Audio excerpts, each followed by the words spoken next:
தி Indian public சார்பாக நடைபெற்ற Simon என்னும் தென்னிந்திய மாதிரி ஐக்கிய நாடுகள் மாநாடு 3 நாட்கள் நடைபெறவுள்ள இதில் இந்தியா முழுவதிலும் இருந்து 1000க்கும் மேற்பட்ட மாணவர்கள் பங்கேற்றனர். உலகளாவிய அறிவியல் மற்றும் தொழில்நுட்ப மாற்றத்தில் மாறிவரும் சர்வதேச அரசியல் மற்றும் பொருளாதாரம் குறித்து இளம் மாணவர்கள் தெரிந்து கொள்ளும் வகையில் கோவையில் சைமன் என்னும் தென்னிந்திய மாதிரி ஐக்கிய நாடுகள் அமைப்பு மாநாடு தி இந்தியன் பப்ளிக் பள்ளியில் நடைபெற்றது.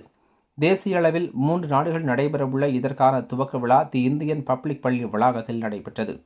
பள்ளியின் CEO Jayaram Balakrishnan, COO Rajkumar, CAO Sonali Keith மற்றும் பள்ளியின் தலைமை அலுவலர் இப்சன் ஆகியோர் தலைமையில் நடைபெற்ற விழாவில் இந்திய வருவாய்த்துறை அதிகாரி, சரக்கு சேவை வரி புலனாய்வு தலைமை இயக்குநர் ஜெயபிரகாஷம் கலந்து கொண்டு மாநாட்டை துவக்கி வைத்து பேசினார். 3 நாட்கள் நடைபெற்ற மாநாட்டில் இந்தியாவின் பல்வேறு மாநிலங்களில் இருந்து 1000க்கும் மேற்பட்ட மாணவர்கள் உற்சாகமாக பங்கேற்றனர். குறிப்பாக மாநாட்டில் G20, யுனெஸ்கோ, உலக சுகாதார அமைப்பு, ஐக்கிய நாடுகள் சபை உள்ளிட்ட பல்வேறு சர்வதேச அமைப்புகளை மையமாக கொண்டு 30க்கும் மேற்பட்ட குழுக்கள் அமைக்கப்பட்டன. இதில் மாணவர்கள் உலக நாடுகளின் பிரதிநிதிகளாக செயல்பட்டு பல்வேறு சர்வதேச பிரச்சினைகள் குறித்து விவாதங்களில் ஈடுபட்டனர்.